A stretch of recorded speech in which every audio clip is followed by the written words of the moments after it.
Homiladorlikdan keyin ko'pchilik ayollarimiz o'zlarini avvalgi vaznlariga qaytishni va qorinlarini imkon qadar tezroq tekislashni xohlashadi. Bu orzu bilan ular ko'pincha qattiq dieta qilishni va o'zlarini mashaqqatli mashq qilishga majburlashadi.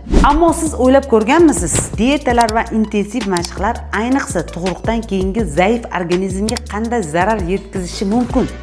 Birinchidan, keskin dieta og'ir mashqlar gormon balansini yanada buzib yuboradi. Bu esa nafaqat vazn yo'qotishni qiyinlashtiradi, balki sog'lig'ingizga ham jiddiy zarar yetkazadi. Ayniqsa diastazi bor ayollarimiz bo'lsa. Agar sizda ham homiladorlikdan keyin vazn olish, qorningiz chiqib qolish holatlari kuzatilayotgan bo'lsa, mashqlar qilishga shoshmang.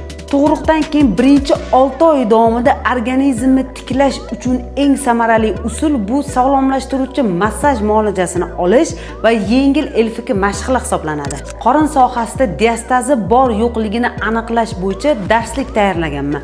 Darslikni qo'lga kiritish uchun kommentariyada minus belgisini yozib qoldiring.